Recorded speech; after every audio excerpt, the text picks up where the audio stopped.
Sebelum kita lanjut, jangan lupa like, comment, subscribe, dan nyalakan notifikasinya agar tidak ketinggalan info terbaru lainnya. Semoga bermanfaat.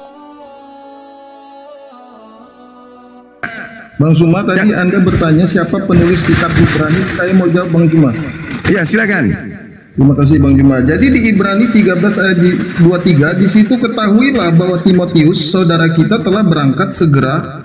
Sesudah ia datang, aku mengunjungi kamu bersama-sama dengan dia. Nah, ini ada di korelasinya siapakah Timotius itu? Timotius itu adalah murid daripada Paulus. Anak angkat Paulus, ya betul. Iya kan, terus Bang Zuma tadi bertanya siapakah ya, penulis kitab Ibrani itu? Jadi, iya, siapa penulisnya? Paulus, Bang Zuma. Jadi di mana tertulis Paulus menulis kitab Ibrani? Kalau di tulisan Paulus, contoh, nih tak kasih di dalam Galatia 1 misalnya, apa yang dikatakan oleh Paulus kemudian? Dari Paulus, seorang utusan, bukan karena manusia, juga bukan oleh karena manusia. Nah, Paulus menuliskan ini, Galatia ini, untuk orang-orang yang tinggal di Galatia, jemaat-jemaat yang ada di Galatia. Itu tulisan Paulus. Apalagi surat apa lagi? Efesus itu jelas sekali. Di dalam Efesus 1 diterangkan oleh Paulus, dari Paulus utusan Yesus oleh kehendak Bapa kepada orang kudus yang ada di Efesus. Itu tulisan Paulus. Kalau Ibrani mana? Mana buktinya? Coba Anda baca Ibrani 1 pengantarnya. Apa yang ditulis di sana? Langsung narasikan kesetiaan pada setelah zaman dahulu Tuhan berulang kali dan berbagai cara berbicara kepada nenek moyang kita dengan perantaraan nabi-nabi, maka pada zaman akhir ini ia telah berbicara kepada kita dengan perantaraan. Ini ucapan siapa? Ucapan Paulus, ucapan Markus, ucapan siapa ini? Nggak ditahu ini. Penulisnya ini siapa ini? Bang Zuma. Iya kawan. Jadi di Ibrani tadi kan Anda katakan siapakah penulis kitab Ibrani. Jadi saya baca di Ibrani 13 ayat 23. Di sini kan ada nama. Dia penulis ini menulis, ketahuilah bahwa Timotius saudara kita telah berangkat. Nah, di situ kan ada Timotius. Nah, di itu sama dihubungkan di kisah para rasul 16 ayat 1 itu Bang Zuma. Jadi siapakah Timotius itu? Lalu di kisah para rasul 16, Paulus datang juga ke Derbe dan ke Listra. Di situ ada seorang murid bernama Timotius. Ibunya adalah tahu, saya ngerti. Timotius itu adalah anak angkatnya. Malah Timotius itu digelari oleh Paulus sebagai anak Tuhan manusia. Ya, jadi Timotius itu adalah mana tulisannya, di mana bahwa buku Ibrani tulisan Paulus, di mana? Nggak ditahu, nggak ada tertulis itu.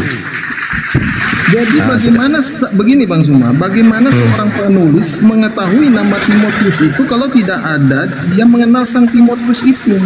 Saudara, Timotius ini anak angkatnya Paulus. Alamak. Jelaskan. Timotius itu anak angkatnya. Tidak ada hubungannya dengan kitab ini. Tidak ada hubungannya dengan kitab Ibrani. Coba Anda baca 1 Timotius. Dari Paulus Rasul Kristus, Yesus menurut perintah Tuhan, Juru Selamat kita, kepada Timotius anakku yang sah dalam iman, karena karunia, rahmat dan damai sejahtera dan Kristus Tuhan Kristen menyertai engkau. Itu jadi Timotius itu adalah anak angkatnya Paulus. Oke Bang Zuma. Ya gitu dong. Yang sebisa saya jawab. Sekarang kalian mau bertanya sama Bang Zuma boleh? Boleh. Urusin dulu ini, akui dulu. Bagaimana? Ya, kitab Yahudi Taurat ini kenapa Anda di Kristen? Sudah selesai kan? Artinya kalian menggunakan, kalian tidak punya hak 1000% menggunakan kitabnya Yahudi. Kalian hanya menjadikan perjanjian barunya Yahudi sebagai senjata untuk melancarkan agar anak keturunan Adam ikut dengan kalian, beserta kalian menyembah kepada makhluk yang bergelar Kristus. Betul? Anda terbalik Bang Zuma. Enggak saudara, sekali lagi, Anda hanya menjadikan kitabnya orang Yahudi sebagai aksesoris untuk menjebak anak keturunan Adam agar mereka ikut beserta dengan kalian menyembah makhluk yang bergelar Kristus. Betul? Jadi sudah saya jelaskan Bang Juma, apa sangkut pautnya kitab Taurat itu di perjanjian baru. Hingga perjanjian baru itu dan lama adalah salah satu kitab orang Kristen. Karena Yesus itu ada di perjanjian baru dan Yesus itu sudah dinubuatkan di perjanjian lama, dan Yesus itu yang mengikuti Yesus itu adalah disebut Kristen, pengikut Kristus. Iya, tahu saya. Ini kita berbicara mengenai Taurat, kitab Tanak, kitabnya saudara kita Yahudi. Di situ ada Bereshit, Shemot, Vaikra, Bamidbar, Devarim, Kejadian, Keluaran, Imamat, Bilangan, Ulangan. Kenapa ada di agama Kristen? Sementara 5 ketetapan ini itu adalah kitab yang dikhususkan kepada Bani Yakub saja. Kenapa ada di Kristen? Bang Juma, ini pun sebetulnya harus ditanya kepada juga dengan Bang Juma. Kenapa Taurat dan Injil itu ada di Al-Quran kitab Anda? Tidak ada Injil di dalam Al-Quran. Al-Quran hanya menceritakan a'udzubillahi minasyaitonirrajim wa min qablihi kitabu Musa imaman wa rahma wa hadza kitabun musaddiqul lisanan arabiyya liyunziral ladzina zalamu wa busyra lil muhsinin. Dan sebelum Al-Quran itu telah ada kitab Musa sebagai petunjuk dan rahmat bagi Bani Israel, dan Al-Quran ini adalah kitab yang membenarkannya dalam bahasa Arab untuk memberi peringatan kepada orang-orang yang zalim dan memberi kabar gembira kepada orang-orang yang berbuat baik. Jadi Al-Quran tidak mengambil terjemahan Taurat menempelkan kemudian ke Al-Quran, tidak, cuma menceritakan. Bang Zuma, berarti Al-Quran itu mencatat nama sumber nama Nabi Muhammad, Nabi Salomo itu sumbernya dari mana, Bang? Allah Subhanahu wa taala yang menceritakan wa min qablihi kitabu Musa imaman wa rahma. Bahasa kitab dan Al-Quran ini musaddiq, membenarkan kitab-kitab tersebut. Membenarkan. Ya.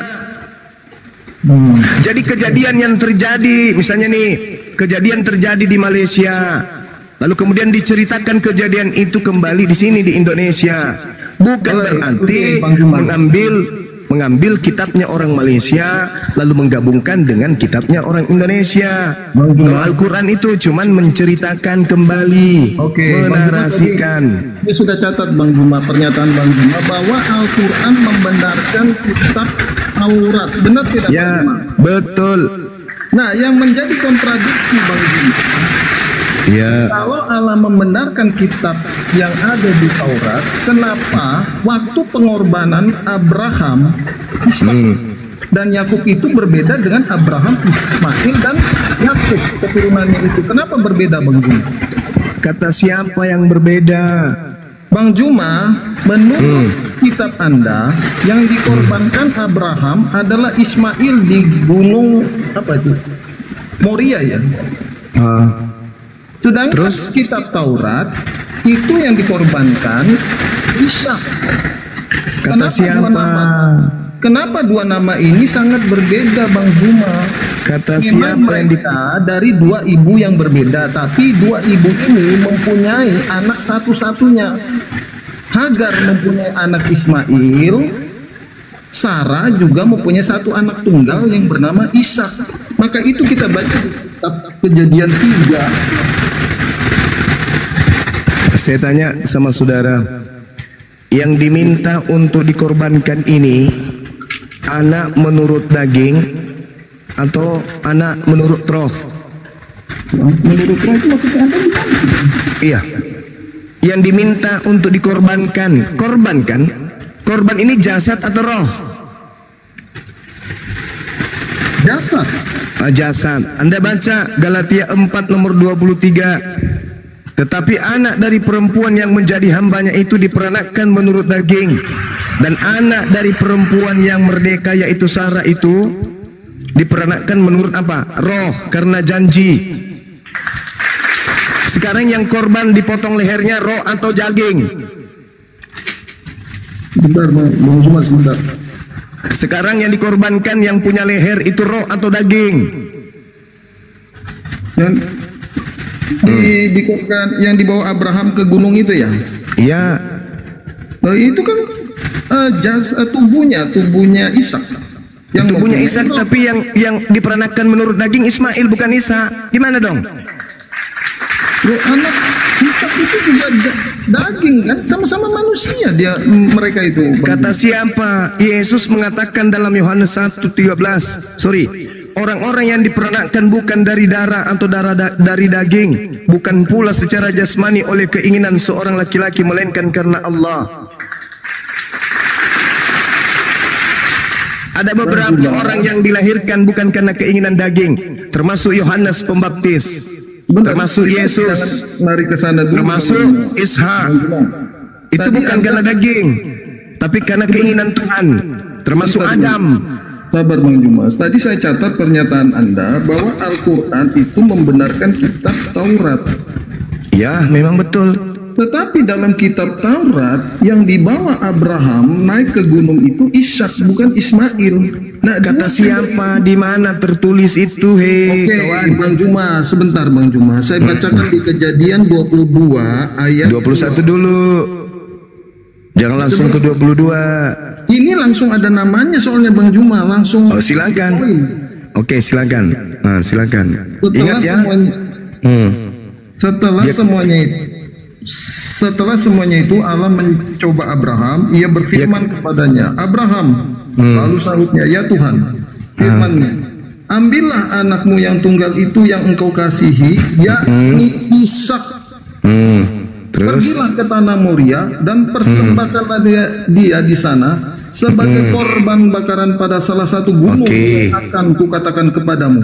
Nah, kenapa kalau Al-Quran ini membenarkan kitab Taurat, ada dua nama yang berbeda? Berarti ada salah satu yang tidak benar ini Bang.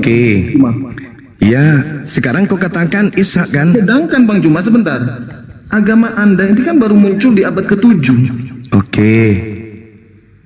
Benar nggak Bang Juma? Iya, betul. Ya, betul. Sekarang kalau kesalahan ada muncul di abad ke-14 atau abad ke-18 sebelum Masehi, apakah bisa benar karena dia lebih dulu diceritakan? Kalau sebuah kesalahan, Bang Jumas, dari segala yang ada itu awal dulu. Siapa yang mengkopi? Ini maaf ini saya bukan menuduh. Siapa yang mengkopi? Yang kemudian, yang pertama atau yang kemudian? Kalau nah, itulah temanya tadi. Siapa yang mencuri kitab Yahudi? Itulah temanya. Kan hasil curian itu mengedit, revisi, makanya muncul kesesatan yang ada. Sekarang coba Anda baca Kejadian 22 yang Anda sampaikan tadi. Setelah selesai, anak tadi dikembalikan kemana? Coba. Abraham dan bujangnya kembali kemana? Coba Anda baca. Kena kau di sini. Udah Bang Juma, saya kenapa? Baca Kejadian 22 nomor 19. Setelah mempersembahkan anaknya di Gunung Moria, Abraham dan bujangnya kembali kemana? Berangkat ke Berseba dan Abraham. Berseba. Tepuk tangan. Siapa yang tinggal di Berseba? Siapa yang tinggal di Berseba? Hagar atau Sarah? Sarah. Di mana dalilnya? Nah, ini lucu ini teman-teman. Lucu. Yang tinggal di Berseba itu adalah Hagar. Kena dia. Saya ikuti narasi Anda. Sekarang Anda mengatakan, saya ikuti narasi Anda. Anda mengatakan yang tinggal di Berseba itu adalah Sarah. Dalil. Kasih dalil. Silakan. Bang Juma, kalau Anda katakan itu siapa tadi? Hagar, ini Kejadian 21 ayat 21 di situ dijelaskan, maka tinggallah Sarah ini di padang gurun paran. Kejadian 21 nomor 14. Memang dia Ismail tinggal di mana? Berseba. Iya Bang Juma, setelah itu Hagar itu kan diusir keluar dan mengembara di Berseba. Dia mengembara di Berseba. Berseba. Terus Abraham kembali kemana? Ke Paran atau ke Berseba? Tapi Anda lupa Hagar itu Anda tidak baca di ayat ke-21. 21 nomor 14 yang di Berseba siapa? Bentar Bang Suma, coba ini. Iya, Ya. silakan. Terima kasih. Jadi Abraham ini berasal dari Berseba. Di situ ada Hagar dan Ismail. Sarah, dua istrinya Abraham. Ya kan? Tidak ada kawan. Keesokan harinya pagi-pagi Abraham mengambil roti serta sekirbat air dan memberikannya kepada Hagar. Ia meletakkan itu besertanya di atas bahu Hagar. Kemudian disuruhnya perempuan itu pergi. Maka pergilah Hagar dan mengembara di padang gurun Berseba. Mana ada? Anda ngerti enggak kata mengembara itu Bang Juma? Astagfirullahalazim. Ikut nggak Sarah ke Berseba? Ikut nggak Sarah ke Berseba? Mengembara itu artinya dia menjelajah. Ya, saya ulang. Ikut nggak Sarah ke Berseba? Ya tidak, bagaimana tidak. Selesai. Sarah mengusir Hagar dia Berarti yang tinggal di Berseba siapa? Ya Sarah Bang Juma, karena di ayat 21. Mati meja. Mati meja. Coba Anda baca ayat Bang Juma. Bang Juma, coba tenang dulu Bang Juma. Saya ini ilmunya nggak terlalu seperti Anda. Maka itu Bang Juma di kejadian Ilmunya gampang, kalau nggak paham kok. dia Anda yang tidak mau memahami. Kejadian 21 yang ada di gurun Berseba Sarah atau Hagar? Sebelum diusir, Hagar dan Sarah itu bersama-sama di Berseba. Dalil. Sudah dibacakan tadi. Mana? Di mana? Ishak lahir itu di Di mana? Di mana? Anda baca tadi itu, Kejadian 21 ayat 14. Itu diusir ke Berseba. Iya, maka Bang Juma, kejadian 21 ayat 14, maka pergilah Hagar dan mengembara di padang gurun Berseba. Jadi yang di Berseba siapa? Iya, Hagar bersama Ismail, dia mengembara. Nah, ketika air yang kalau Sarah di mana? Kalau Sarah di mana, Bang? Sarah di mana?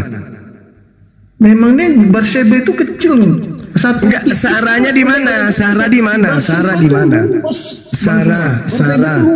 Jadi Anda bisa membayangkan seperti tetangga, tinggal di tetangga. Berseba itu serta ukurannya 20 kali 40. Astagfirullahaladzim, ya Allah ya Karim. Bukan begitu Bang Juma. Ya Allah ya Karim. Kalau Anda belajar tentang Bible yang Anda ambil dari agama lain ini dengan baik, Anda tidak akan mau tampil dengan materi ini. Kenapa? Sarah itu tinggalnya di Hebron, bukan di Berseba. Jadi begini Bang Juma, tadi Anda kan Al-Quran. Ini yang mulai saya ngaco. catat. Ini pernyataan Anda Bang Juma yang Anda katakan Al-Quran itu membenarkan kitab Taurat. Tapi bukan yang ini. Bukan ini yang kita bahas, ini bukan Taurat. Ini terjemahan. Ini bukan Taurat. Yang disebut Taurat itu kitabnya Musa. Yang kita bahas ini kitabnya gereja, yang diambil dari agama Yahudi. Bukan kitab Taurat ini. Ini cuma terjemahan. Alamak, ada kitabnya Nabi Musa di tanganmu, kawan? Ada? Tidak ada. Inilah yang Al-Quran katakan, ya ahlal kitab, lima talbisunal haqqa bil batil wa taktumul haqqa wa antum ta'lamun. Mengapa engkau mencampur adukkan yang hak dan yang batil, sedangkan engkau tahu itu bukan firman Tuhan. Kejadian 23 Anda baca, kawan. Kejadian 23 Anda baca. Tempat kediaman Sarah itu di Hebron, sedangkan tempat kediaman daripada Hagar itu di Berseba. Setelah memperlakukan persembahan terhadap Tuhan dengan anaknya, Abraham bukan ke Hebron, Abraham ke Berseba. Siapa yang tinggal di Berseba? Hagar dan Ismail. Bang Juma, coba Anda baca di Kejadian 21 ayat 21, atau saya yang bacakan Bang Juma? Silakan.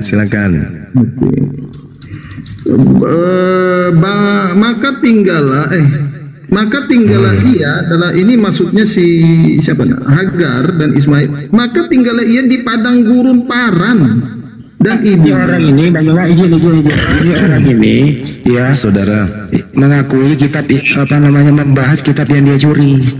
Itu lanjut. Anda membaca Kejadian 21 nomor 21 yang tinggal di gurun Paran itu Ismail. Bentar dulu Bang Bima. Yang istrinya dari orang Mesir itu Ismail. Bentar dulu. Anda katakan kami itu mencuri. Jelas. Sedangkan di dalam kitab Anda itu ada tertulis Al-Quran dan menjelaskan tentang Abraham. Dari manakah nama Abraham ini diambil dan Ismail? Loh, kalau misalnya saudara mendapat sumbernya dari mana? Kalau misalnya Undang-Undang Dasar Negara Republik Indonesia, di antaranya dasar negara kita ini adalah Pancasila. Pancasila dengan undang-undang yang ada di dalamnya itu adalah runutan hukum yang mengikat rakyat Indonesia seluruhnya. Kemudian ada sebuah buku di Malaysia menceritakan tentang bahwa negara Republik Indonesia berlandaskan kepada Pancasila, sila pertama bla bla. Apakah itu sama dengan mengambil? Tidak, berbeda dengan Anda. Anda mengambil kitabnya Yahudi, menempelkan di kitab Anda. Al-Quran cuma menarasikan, membenarkan kitab yang pernah datang kepada Nabi Musa. Karena kenapa? Tuhan kami sama. Tuhan yang berfirman kepada Nabi Musa menceritakan kembali firman itu kepada utusannya Nabi Muhammad. Begitu saudara. Jangan kemana-mana dulu. Sebentar. Jangan kemana-mana. Jangan loncat sana, loncat sini. Kutanya lagi sama saudara.